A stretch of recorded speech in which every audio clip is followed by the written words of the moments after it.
তো হরে কৃষ্ণ বন্ধুরা, তোমরা সবাই কেমন আছো? আশা করি সবাই ভীষণ ভালো রয়েছে। তো এই যে দেখুন সকাল থেকে আজকে কি কি রান্না করলাম, কি কি বানালাম, দেখতে থাকো ভিডিওটি লাস্ট পর্যন্ত। এই যে দেখুন সকালে উঠে আগে ঘরের কাম কাজ শেষ করে নেই। এখানে কাঁচা চিড়া একটু ছিল, কাঁচা চিড়া একটু তেলের মধ্যে লবণ দিয়ে সুন্দর করে ভেজে নিয়েছি।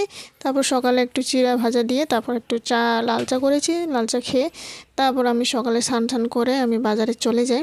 তো সবজিও ছিল না, এখন দিনটাও অনেক কালা কালা করেছে, বৃষ্টিও পড়ছিল খুব রাত্রে।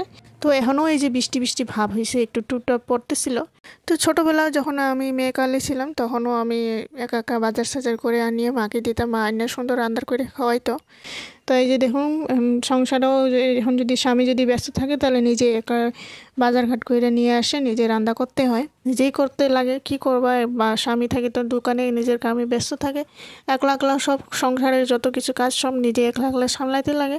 মানে আমি 3-4 দিনের সবজি একবারে নিয়ে এসেছি, তো বারবার ইচ্ছে করে না বাজার যেতে। তো এই যে দেখুন আজ বানাবো এই যে সজনা আলু দিয়ে সবজি। তো তোমরা দেখে নাও কী কী করলাম। তো এই যে দেখুন একটু তিতা করলা ভেজে নিয়েছি, কি তিতা করলা খুব ভালো লাগে খেতেও। সুন্দর করে তেল হলুদ লবণ দিয়ে সুন্দর করে ভেজে মুচমুচে করে তারপর একটু গরম গরম ভাত দিয়ে খুব খেতেও মজা হয়। সবজিটি হয়ে যাওয়ার পর তখন এখানে আমি বানাবো সজনা আলুর সবজি। তো তেলের মধ্যে পাঁচফোড়ন দিয়েছি, একটু তেজপাতা দিয়ে দিই। তারপর এখানে একটু আলু একটু কেটে রেখেছি, আলুগুলো সুন্দর করে আগে লাল লাল করে ভেজে নিয়ে নেব।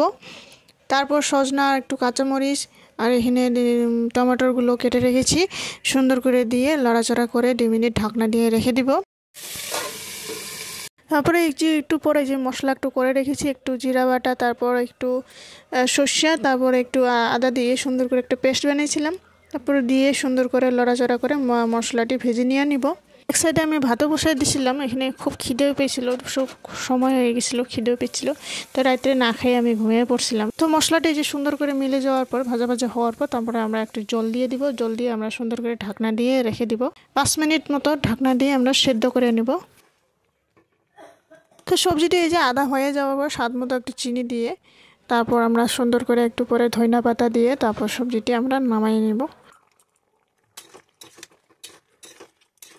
তো এখানে সবজিটি হয়ে যাওয়ার পর তারপরে সুন্দর করে গ্যাসগুলো পরিষ্কার করে তারপরে এখানে আমি খেতে বসে পড়ি। তো বন্ধুরা আজকের ব্লগটি আমার কেমন লেগেছে, আজকের রেসিপি কেমন লেগেছে একবার লাইক কমেন্ট শেয়ার সাবস্ক্রাইব করে জানাবেন। আশা করি নেক্সট ভিডিওতে দেখা হবো। আজকের জন্য টাটা, বাই বাই।